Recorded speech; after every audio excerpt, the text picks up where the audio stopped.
살기로 했네. 주님 뜻대로 살기로 했네. 주님 뜻대로.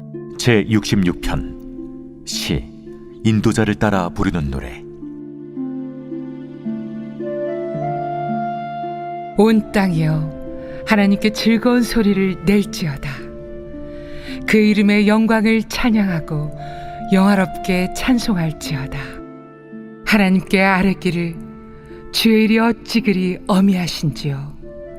주의 큰 권능으로 말미암아 주의 원수가 주께 복종할 것이며 온 땅이 주께 경배하고 주를 노래하며 주의 이름을 노래하리이다 할지어다. 와서 하나님께서 행하신 것을 보라. 사람의 아들들에게 행하심이 어미하시도다.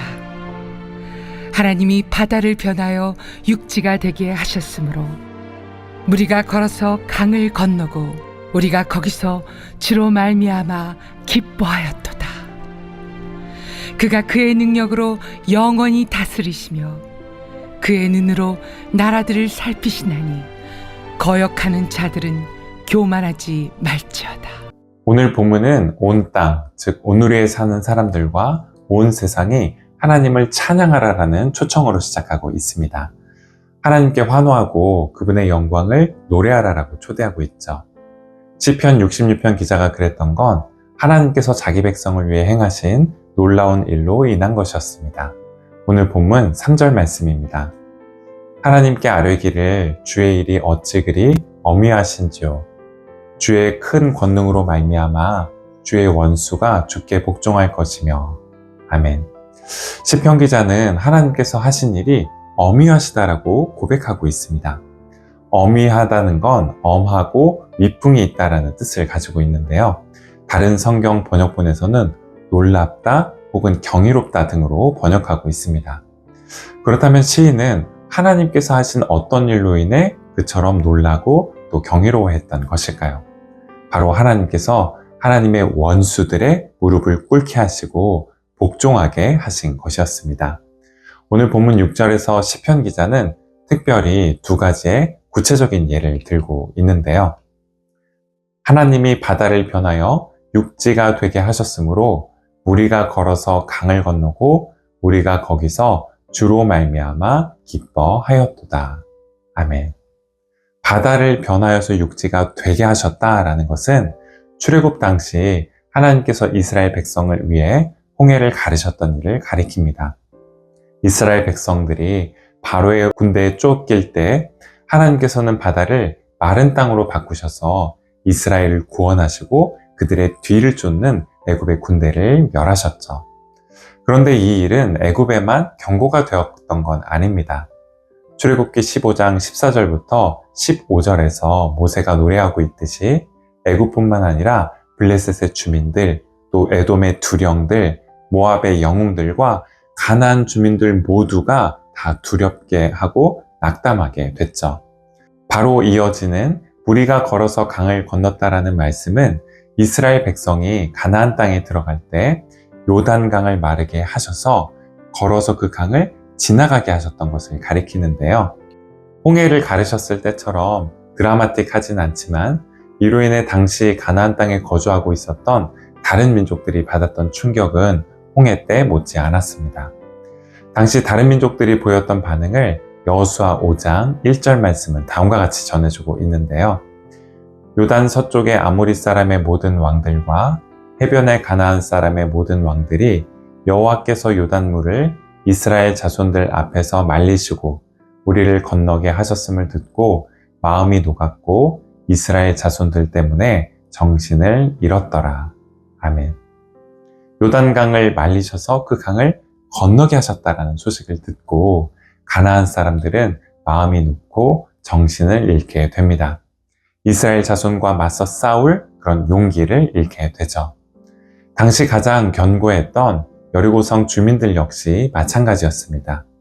이스라엘과 싸울 용기를 내지 못하고 여호수아 6장 1절 말씀이 전해주고 있는 것처럼 성문을 굳게 닫아 잠그고 아무도 출입하지 않았죠. 그런데 시편 66편 기자에게 이 두 가지 사건은 단지 과거에 하나님께서 이스라엘을 위해 행하신 일에 그치지 않았습니다. 홍해를 지나게 하시고 요단강을 건너게 하신 건 또한 하나님께서 그에게 행하신 일이기도 했죠. 내일 보다 더 자세히 살펴볼 기회가 있겠지만 시편 66편 12절 말씀입니다. 사람들이 우리 머리를 타고 가게 하셨나이다. 우리가 불과 물을 통과하였더니 주께서 우리를 끌어내사 풍부한 곳에 들이셨나이다. 아멘. 시편 기자는 사람들로 인해 큰 어려움을 겪고 있었습니다. 그 어려움은 마치 불과 물을 통과해 가는 것과 같았죠. 하지만 출애굽 당시 이스라엘 백성이 홍해를 건너게 하시고 요단강을 건너 약속의 땅에 이르게 하셨던 것처럼 그 어려움을 통과해서 결국 풍부한 곳에 이르게 하셨습니다. 이를 바탕으로 오늘 본문에서 시편 기자는 그를 괴롭게 했던 이들을 포함해서 온 세상과 열방, 또 그 중에 거하는 이들에게 이렇게 선포하는데요. 그가 그의 능력으로 영원히 다스리시며 그의 눈으로 나라들을 살피시나니 거역하는 자들은 교만하지 말지어다 셀라. 초대교회 순교자 중에 성 크리스토포로라는 인물이 있습니다. 로마 순교록에 따르면 249년부터 251년까지 로마를 통치한 데키우스 황제 시절에 소아시아의 리차에서 순교한 것으로 알려져 있는데요. 뱃사공이나 순례자, 또 여행객의 수호자로 알려져 있는데 그와 관련된 전설 중에 다음과 같은 이야기가 있습니다. 크리스토포로는 키가 무척 크고 또 힘이 센 거인이었습니다. 자기보다 힘센 자를 만나면 그를 섬기겠다고 생각한 그는 처음에는 왕을, 그 다음에는 악마를 찾아갔다가 실망하게 되는데요. 그러다가 악마가 그리스도를 두려워한다는 것을 알게 되면서 그리스도를 따르기로 작정하게 됩니다. 때마침 가난한 자를 섬기는 것이 곧 그리스도를 섬기는 것이라는 한 수도자의 말을 듣고 돈이 없어서 배를 타고 강을 건너지 못하는 순례자나 여행객들을 자기 어깨에 태워주고 건너주게 되죠. 그러던 어느 날 한 아이를 어깨에 메고 여느 때처럼 강을 건네주려고 했는데요. 한참 강을 건너는 중에 마치 온 세상을 짊어진 것처럼 아이가 무거워져서 한 발자국도 뗄 수 없게 됩니다.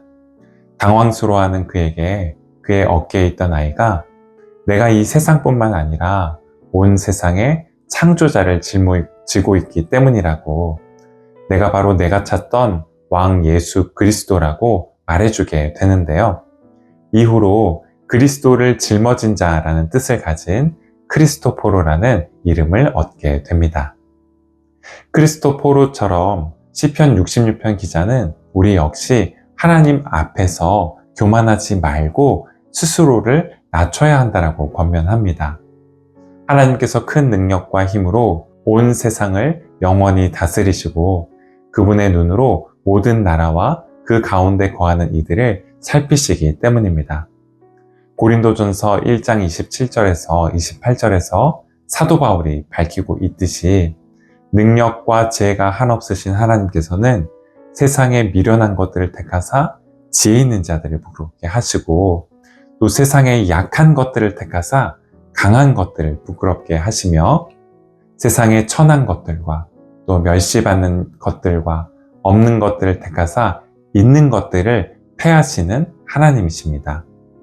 오늘 하루 하나님 앞에서 또 하나님께서 사랑하시고 그 마음과 눈길을 두시는 이들 앞에서 겸손히 살아가실 수 있는 저와 여러분이 되시기를 바라겠습니다. 기도하시겠습니다. 주님은 온 세상을 지으신 분이시며 모든 나라와 민족과 백성, 열방을 다스리시는 분이십니다. 주님 앞에 저희의 보잘것없는 지식과 경험, 신념과 확신을 늘 내려놓을 수 있게 하시고 겸손히 늘 다른 사람을 나보다 낮게 여기며 존중하는 법을 배워가게 하옵소서.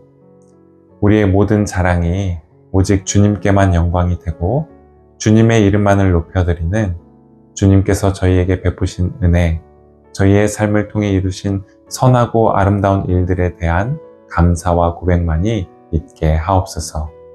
예수 그리스도의 이름으로 기도드립니다. 아멘.